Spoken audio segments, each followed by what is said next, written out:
What's going on, everyone? So, welcome to another top 10 video. I haven't done one of these in a while.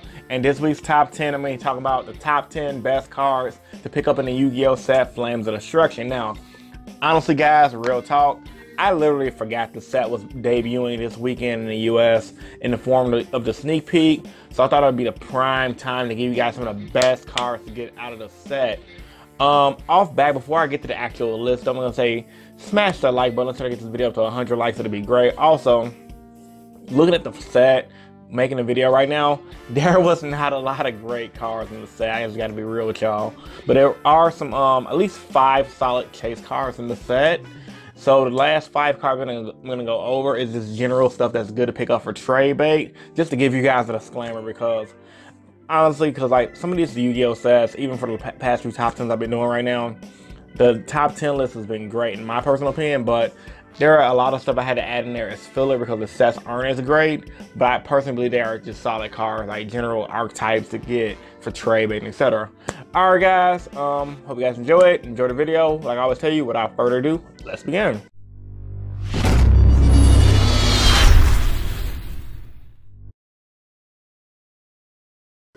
Alright everybody, so this is my 10 best cards in Flames of Destruction. I gave you guys the disclaimer at the beginning of the video.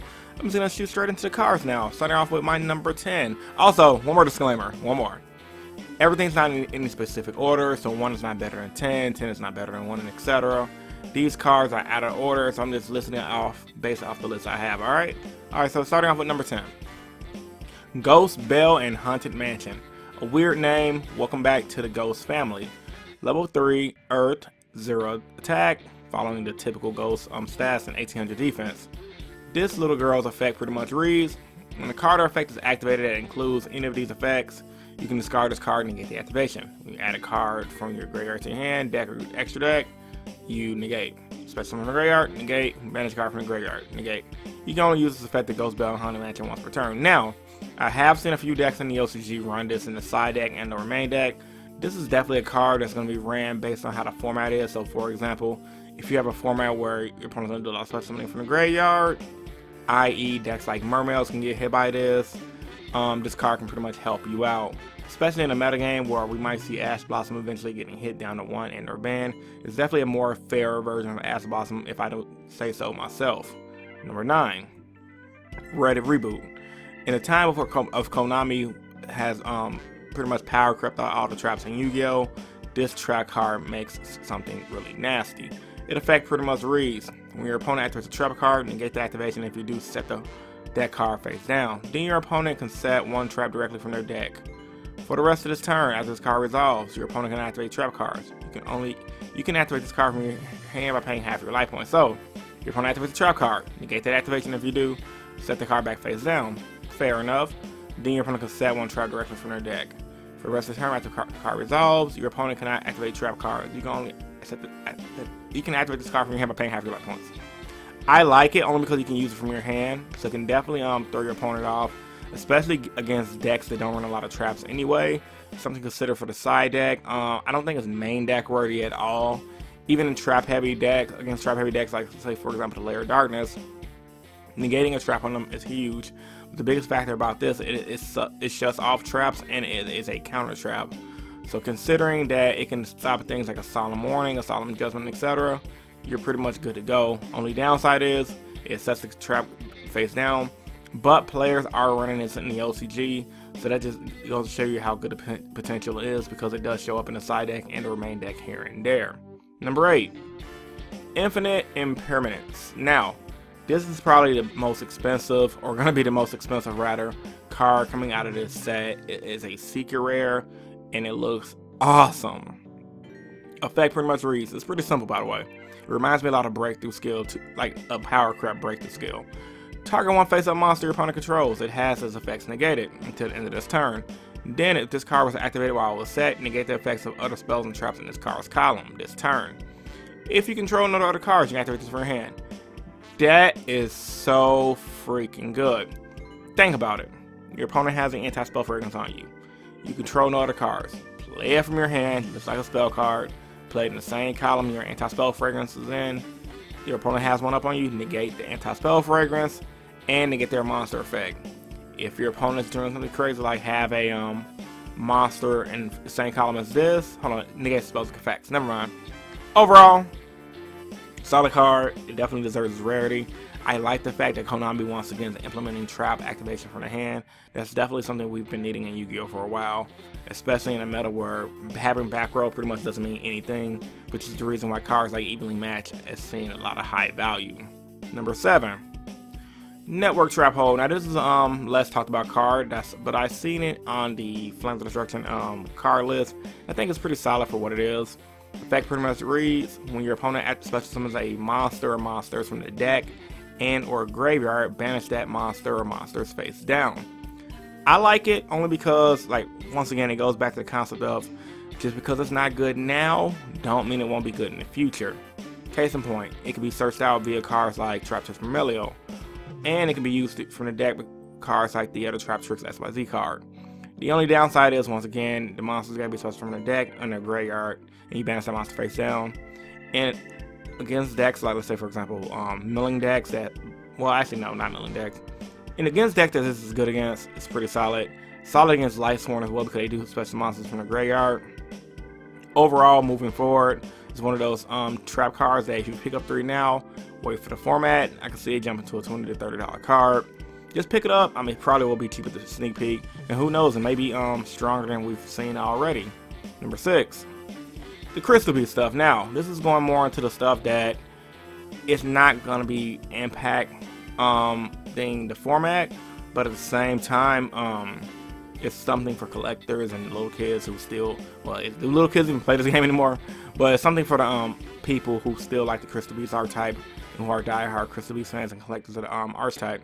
For example, this Crystal Beast card right here says, once per turn, if a face-up Crystal Beast monsters you control is destroyed by battle or by card effect, you can special summon 1 Crystal Beast monster from your deck. Then you can send this card face-up from the field to the graveyard to target 1 Crystal Beast monster you control. Card you control. And 1 other card on the field, return them to the hand. You can only activate this effect in the same chain. You cannot, I'm sorry. So, Crystal Beasts, they also have Pendulum monsters that are coming out. So far, I just think picking up all their stuff is going to be solid for you. Good trade bait, good collector bait, and who knows, you may be able to break the deck. Number 5, Altergeist stuff. Now, Altergeist is a deck that I believe some of the stuff is out already, correct me if I'm wrong. All I know is doing a little research on the set, looking at the OCG. I do see Altergeist decks topping here and there, and Mega Capital G, my homie, always talked about that deck all the time. So, you know, with that being said, I think the deck is pretty solid. It's one of those decks that's good in the OCG, hasn't had its break in the TCG yet, and with powerful cards like this Altergeist right here, Altergeist Multi-Faker, this effect pretty much reads: you can activate a trap card during the damage step. If you activate the trap card except during the damage step, you can special summon this card from your hand. If you special summon, you can special summon one Altergeist monster from your deck in defense position. You cannot special summon monsters a turn you activate this effect, except Altergeist. You can only use each effect of Altergeist Multi-Faker once per turn. Now, I'm not gonna lie to you guys, I don't know what the deck does, but I do see it topping in the OCG. One build in particular I saw ran 3 of these. I believe it's a super rare, so it's low investment. But if this becomes a breakout deck in the TCG, it's definitely gonna be something worth looking into. Number 4, Vendread stuff. Now, I think Vendread stuff is honestly pretty bad right now because it's a ritual deck, and rituals haven't been good since Necros and or Herald of Perfection. Shout outs to Olympio. But you know, the Vendread stuff, I watched Lithium's 2300 channel. I think it's 2300, 2100. I watched Lithium's channel. You guys know who Lithium is. If you aren't subscribed to Lithium, awesome channel, great for doing videos. His he tested out the Vendread stuff, and it did some pretty good work in my personal opinion. For example, Vendread Evolution, this spell card pretty much says it's a ritual card, obviously. This card can be used to ritual summon any Vendread ritual monster from your hand or graveyard. You must also attribute monsters from your hand or field and or send 1 Vendread monster from your deck to the graveyard, whose total level is equal to the level of the ritual monster you ritual summon. The ritual summon monster is destroyed during the end phase of the next turn. You can only activate it from your once per turn. Essentially, what I remember from the duel video, it allows you to spam the field, and they have other support cards to supplement that. Why not pick it up? They're all rares and commons. Low investment, good trade bait. Trade bait, trade bait, trade bait. Number 3, same concept, the FA stuff. Dark Drastic right here is pretty good. FA is one of the 2 TCG archetypes for the most part, guys. Is gonna keep it frank, and I'm gonna say this probably every set until Yu-Gi-Oh dies. TCG archetypes, they're hit or miss. Even though I always like the Spirals, I could have. No one predicted Spirals were gonna be tier 1. I mean, you can have your high hopes, but FA or Revendreth can be the next Spirals, and or Cosmos, and or BA. So I say it's always a good idea to pick them up, especially when they're low rarity. You never know how good they're gonna be. For example, Dragster here can be normal summon / set. First special summon from your hand by having a level 7 or higher FA monster in the field, but no FA Dark Dragster in your monster zone. Gains attack equal to its level times 300. Each time an FA spell card is activated, you can increase this card's level by 1.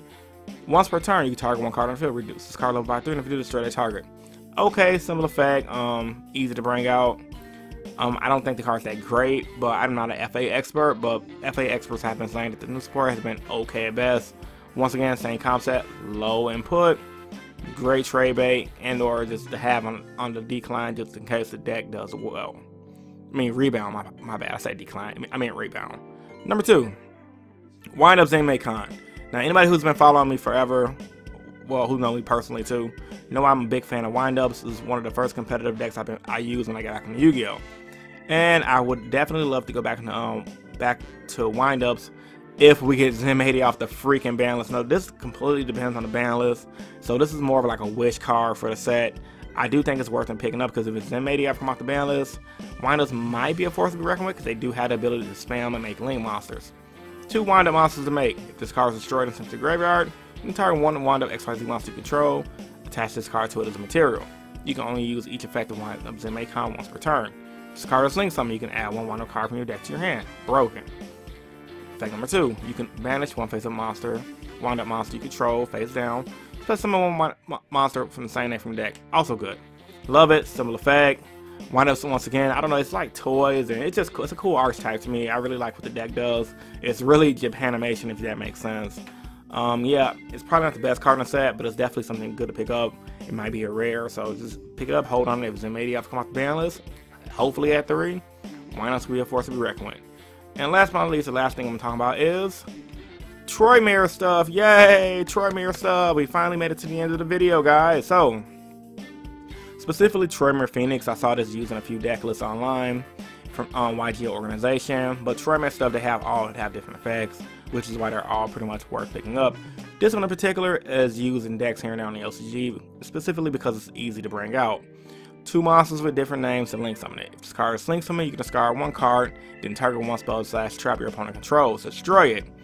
Then, if this card was co-linked, when its effect was activated, you can draw one card. Broken. Easy effect, simple to use, 1900 beater. What is there not to like about this card? You can only use this effect to destroy Mirror Phoenix once per turn. Your co-link monsters cannot be destroyed by battle. What more do you want from this card? So good, easy to bring out. I think it's a perfect card in my personal opinion. Alright guys, so we're at the end of the video. I'm going to shoot you guys to the outro, but yeah, number 1 was Troy Mirror, Zenmakan, FA, Vendread, Altergeist, Crystal Beast Stuff, Network Trap Hole, Infinite Impermanence, Red Reboot, Ghost Bell Haunted Mansion, and that's the video. See you guys in the outro. Peace. Alright guys, so I hope you guys enjoyed the video. If you did, give it a big thumbs up.